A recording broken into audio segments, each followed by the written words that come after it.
الحمد لله حمدا كثيرا طيبا مباركا فيه كما يحب ربنا ويرضى، والصلاة والسلام على رسول الله وعلى آله وصحبه ومن تبعهم بإحسان إلى يوم الدين. أما بعد، Ma'asyiral muslimin, jamaah sidang Jumat yang dimuliakan Allah Subhanahu wa taala. Marilah kita senantiasa mengingatkan diri kita untuk selalu konsisten dan berkomitmen untuk bersyukur kepada Allah Subhanahu wa taala. Selalu mengingatkan diri kita untuk selalu bersyukur kepada Allah Jalla wa ala. Karena dengan kita bersyukur kepada Allah Subhanahu wa taala, kita akan senantiasa berada di atas keberkahan dan kebahagiaan. Tidak ada amal, tidak ada ibadah yang lebih Allah cintai daripada syukur kepada Allah Subhanahu wa taala. Bersyukurlah kepada Allah Tabaraka wa taala dengan menjaga ikhlas pada setiap amal dan senantiasa mencontoh Rasulullah sallallahu alaihi wasallam.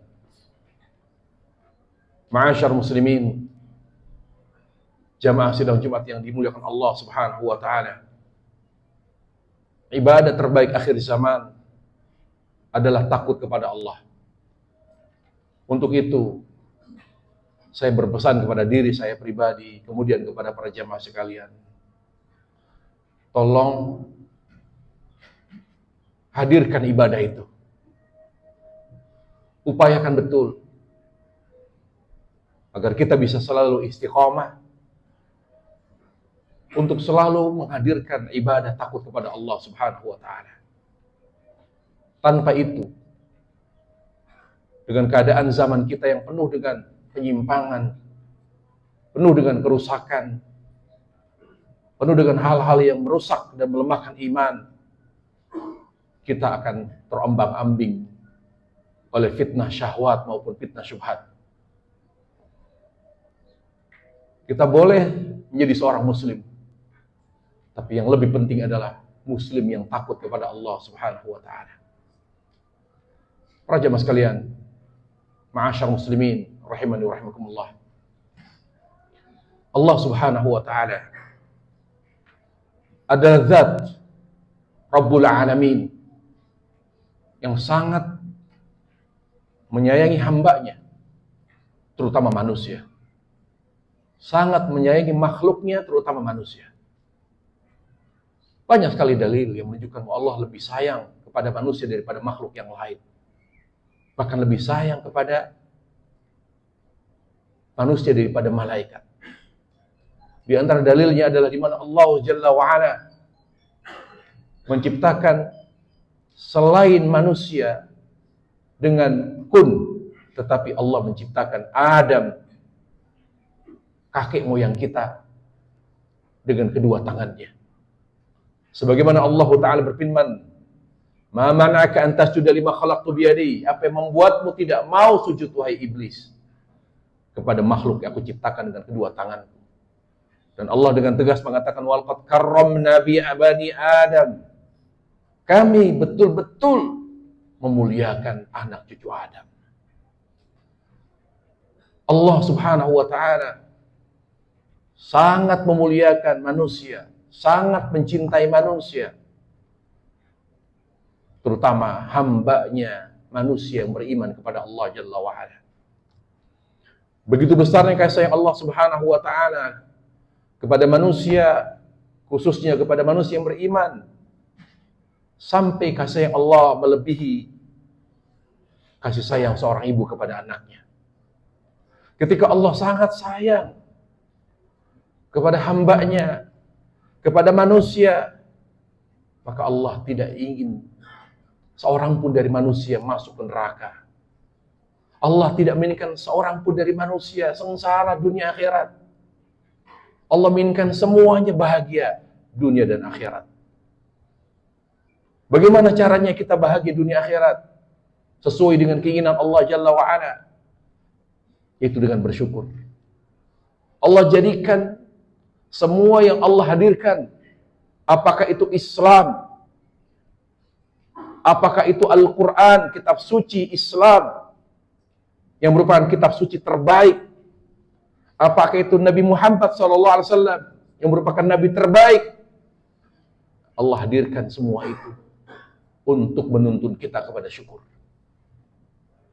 Kalau kita dengan Islam kita, dengan Al-Quran kita, dengan Nabi kita Muhammad SAW tidak membuat kita bersyukur, berarti ada yang salah pada pemahaman kita dan pengamalan kita terhadap Islam, terhadap Al-Quran, dan konsistensi kita dalam mengikuti Nabi dipertanyakan para jemaah. Karena syukur pasti membuat kita bahagia dunia akhirat.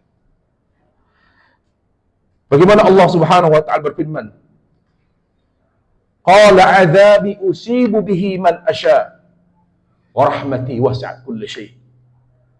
Allah berfirman, azabku akan aku timpakan kepada hambaku, kepada manusia aku kendaki, tapi rahmatku lebih aku dahulukan, meliputi segala sesuatu. Dalam hadis qudsi Allah berfirman, inna rahmati sabaqat ghadabi, aku lebih mengutamakan kasih sayangku daripada kemurkaan.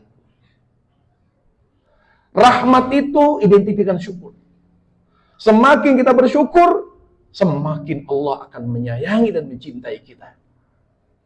Makanya semua nabi taat, semua nabi bertauhid, semua nabi menjalankan agama, ajaran Islam. Untuk apa?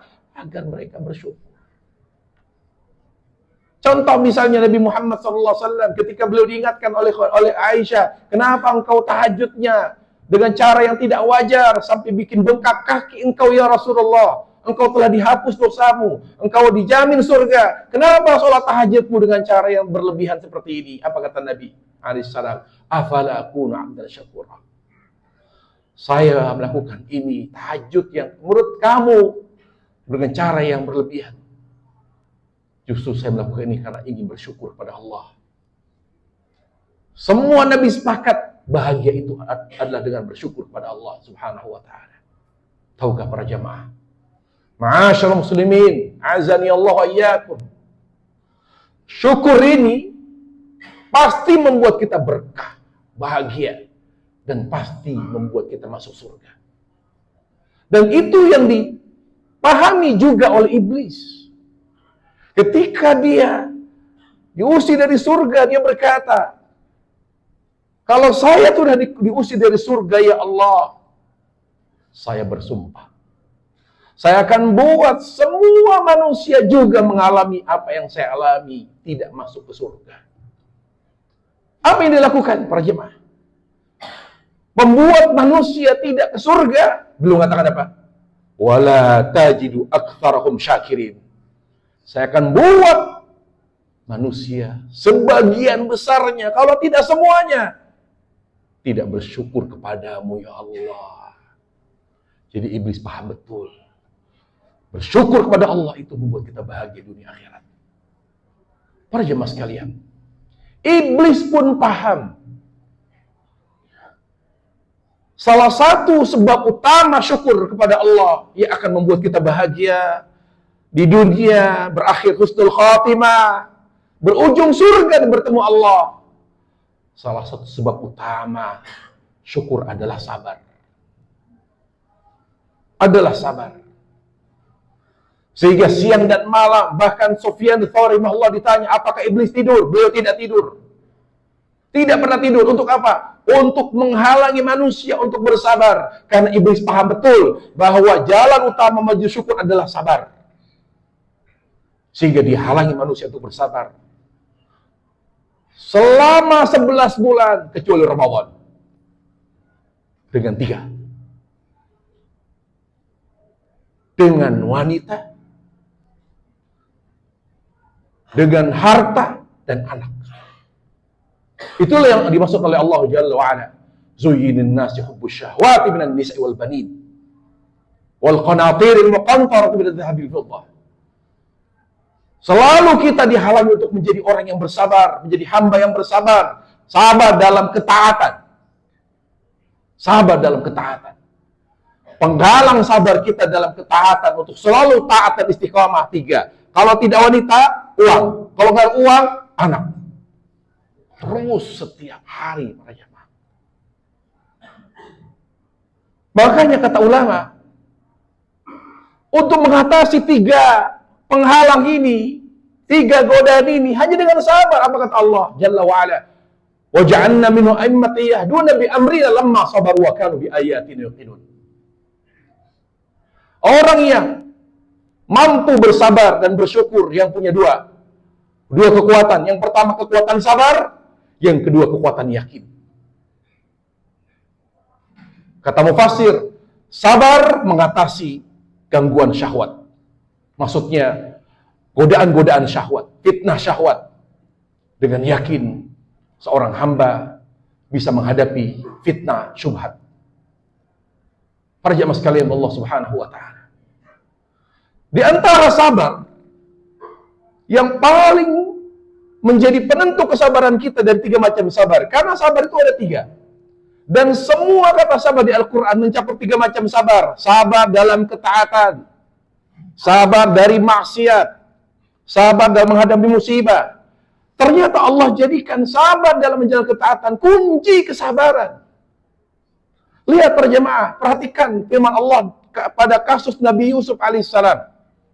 Kenapa beliau sampai Allah selamatkan dari perbuatan zina?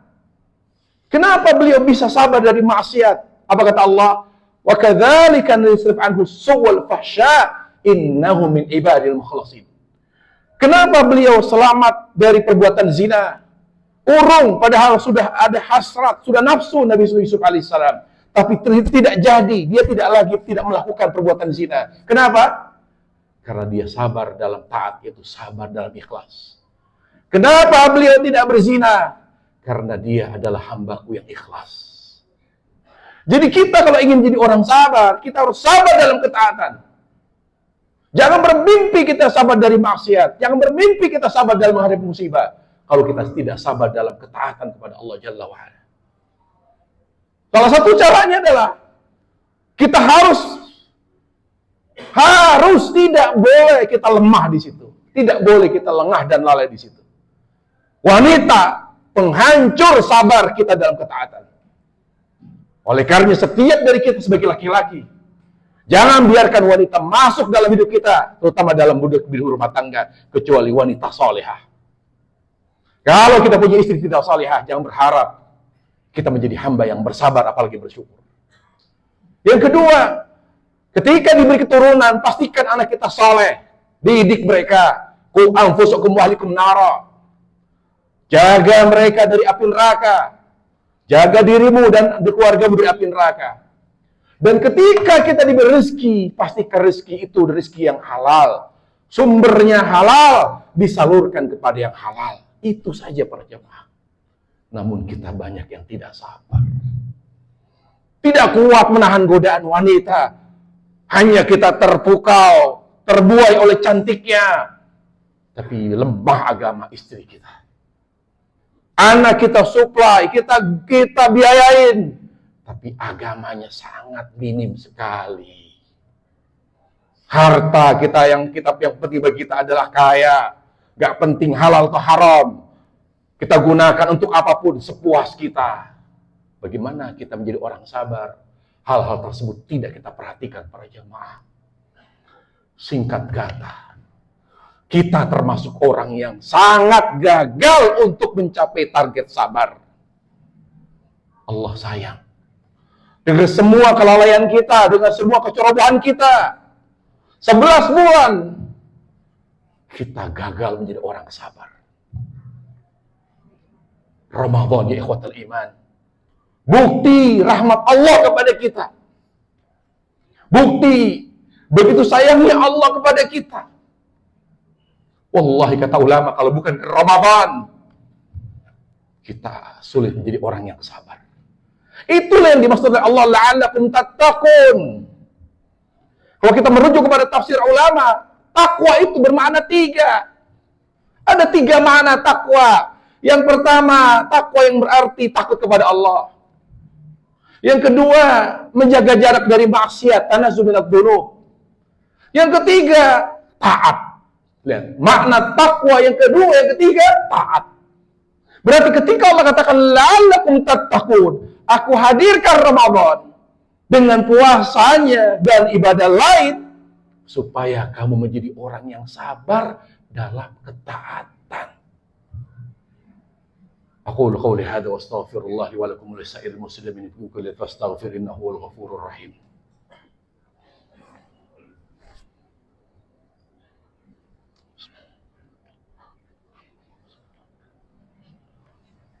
Alhamdulillahi ala ihsani wa syukru lahu ala taufiqi wa amtinani. Wassalatu wassalamu ala Rasulillah wa ala alihi wa sahbihi wasallam. Para jamaah, syaitan, sebagaimana saya sampaikan tadi, terutama iblis, dan dia mendoktrin seluruh anak buahnya untuk menghalangi manusia dari sabar. Dengan 3 senjata mereka: wanita, harta, dan anak. Ramadan, coba, pernahkah kita mendengar di bulan Ramadan Allah belenggu syaitan? Mereka tidak bisa mendekati kita. Apa artinya? Mereka tidak bisa menghalangi kita untuk belajar sabar selama 1 bulan penuh, para jamaah. Tidak bisa. Itu maksud kata Nabi alaihissalam, kalau tiba Ramadan, maka Allah belenggu syaitan. Allah buka pintu surga. Allah tutup pintu neraka. Dibuka pintu surga, ditutup pintu neraka. Artinya kalau orang sabar lalu dia bersyukur, pasti dia bahagia, dekat dari surga, jauh dari neraka. Itu maknanya. Ya ikhwatal iman. Lalu kenapa Ramadan hanya puasa yang diwajibkan? Lihat, kata Ibnu Rajab, perhatikan, Allah hadir ke Ramadan agar kita jadi orang sabar dalam ketaatan. Kenapa ini wajib kalau Allah hanya puasa, tapi salat tarawih tidak, baca Quran tidak wajib, sedekah tidak wajib, itikaf pun tidak wajib? Kata Ibnu Rajab, karena puasa dan sabar memiliki kesamaan. Apa kesamaannya? Allah Jalla wa'ala menetapkan puasa adalah ibadah yang tidak diketahui pahalanya kecuali Allah. Demikian pula sabar. Ketika bicara tentang puasa, Allah berfirman, illa shaum fa innahu li wa ana azibihi. Kecuali puasa, manusia tidak ada yang tahu, aku rahasiakan. Artinya pahala puasa sangat besar. Kemudian tentang sabar, kata Allah, inna ma yuwaffas sabirun ajrahum bighairi hisab. Pahala orang yang sabar itu tidak terhitung. Itu sebabnya. Kenapa Ramadan itu identik dengan puasa? Sehingga orang pun menamakan dengan bulan puasa. Karena puasa itu membuat orang menjadi lebih sabar. Dan Ibnu Rajab menambahkan, yang kedua adalah karena pada puasa itu sendiri terkandung 3 macam sabar. Sabar dalam ketaatan. Bayangkan, kita nggak pernah puasa, tapi Ramadan dipaksa kita puasa. Selama berapa lama? Sebulan, sabar. Kita selama Ramadan, biasa di Ramadan kita biasa maksiat. Bukan hanya kita menahan lapar. Nggak ada di bulan lain. Kita kalau haus minum, kalau makan lapar, kalau lapar makan. Tapi Ramadan, kita di saat kita puasa, bukan hanya menahan dari maksiat. Yang kita butuhkan sehari-hari, harus kita tahan. Karena Allah berarti melatih diri kita sabar dari maksiat. Dari apa yang Allah haramkan. Pada puasa juga terdapat sabar dari musibah. Di mana ketika kita puasa, kita haus, kita lapar, dan ini adalah penderitaan. Itu musibah. Subhanallah, berarti Allah menghadirkan Ramadan untuk menjadikan kita orang yang sabar. Puncaknya Lailatul Qadar, para jamaah. Isma'u ra'akumullah. Simak sabda atau firman Allah Tabaraka wa Ta'ala. Apa kata Allah Jalla wa'ala ketika berbicara tentang Lailatul Qadar? Puncak Lailatul Qadar, di mana kunci sabar adalah sabar dalam ketaatan. Kalau kita sabar dalam ketaatan, sabar dengan puasa, sabar dengan tarawih, sabar dengan Al-Quran, sabar dengan sedekah, sabar dengan doa, sabar dengan itikaf di akhir Ramadan, puncaknya Lailatul Qadar dengan sholat malam dan doa. Allah berfirman, Lailatul Qadri khairum min alfi syahr. Bahwa Lailatul Qadar lebih baik daripada 1000 bulan. Kata ulama di antara Mujahid dan Qatadah bin Di'aman As-Sadis rahimahullahu taala, kalau orang di malam-malam ganjil atau 10 hari terakhir Ramadan, terutama di malam ganjil, dia sholat malam dan berdoa sebagaimana Nabi ajarkan, Allahumma innaka afuwwun tuhibbul afwa fa'fu anni. Dia sabar, dia berdiri menyimak Al-Quran, mendengarkan bacaan imam di sholat di waktu malam. Dia sabar, kurang tidurnya. Dia sabar untuk sholat dengan waktu yang panjang, rukunya lama, sujudnya lama. Dia sabar berdoa, minta kepada Allah, Allahumma innaka afuwun. Terus minta. Bukan hanya 1 menit, 5 menit, 10 menit, 1/4 jam dia minta terus kepada Allah Subhanahu wa taala. Khairun min alfi syahr, kata Qatadah dan kata Mujahid. Ketika seorang berhasil manfaatkan 10 hari terakhir, utama malam ganjil dengan sholat malam dan doa, makna 1000 lebih baik dari sebulan. Dia lebih sabar dari orang yang sabar dalam menjalankan ibadah lebih dari 83 tahun. Jadi orang yang menghidupkan malam di 10 hari terakhir, utama malam ganjil, dia lebih sabar dalam menjalankan ketaatan kepada Allah daripada orang yang telah menjalankan ketaatan lebih dari 83 tahun. Oleh karenanya para jamaah, kunci kebahagiaan kita itu di sini, di Ramadan para jamaah.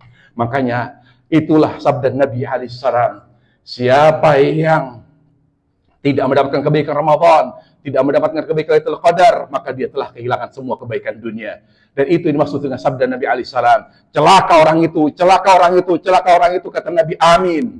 Lalu dia bertanya, ya Rasulullah, siapa yang celaka? Lalu dia bertanya kepada Jibril, siapa yang celaka? Yang bertemu Ramadan tapi dosanya tidak diampuni oleh Allah Subhanahu wa taala, tidak dijadikan sebagai orang yang sabar, tidak dijadikan sebagai orang yang bersyukur. Di akhir Ramadan ini, di hari ke-25 Ramadan ini, kita mohon kepada Allah agar Allah menerima amal ibadah kita. Kita minta kepada Allah Subhanahu wa taala agar Allah memberi taufik kepada kita, agar kita tetap semangat beribadah hingga akhir Ramadan. Sebelum berakhir Ramadan, fokus kita, hati kita, pikiran kita, semuanya masih tertuju kepada ibadah. Karena akhir Ramadan, inilah yang menentukan keberkahan dan kebahagiaan hidup kita dunia akhirat. Jangan sia-siakan. Sudah cukup kita mendapatkan rezeki. Sudah cukup kita sibuk dengan dunia 11 bulan, 20 hari. Apakah kita akan menyanyiakan akhirat kita, keberkahan hidup kita demi dunia? Tinggalkan, fokus kepada itikaf. Kalau tidak bisa itikaf 10 hari karena sudah terlanjur kita masih kerja, upayakan malam ganjil, bangun malam, sholat malam di masjid dekat rumah. Sholat malam dan berdoa seperti yang Nabi ajarkan. Semoga Allah Subhanahu wa taala mengampuni dosa-dosa kita, merahmati kita, dan semoga Allah memberkahi kita semua. Allahumma ighfir lil muslimin wal muslimat al ahya'a minhum wal amwat innaka sami'un qaribun mujibud da'wati qadhil hajat. Allah ya muqallibal qulub, ya muqallibal qulub tsabbit qulubana ala dinik. Ya musarrifal qulub sarrif qulubana ila ta'atik wa ta'ati rasulika sallallahu alaihi wasallam. Rabbi ighfir lana wa liwalidina warhamhuma kama rabbayana shighara.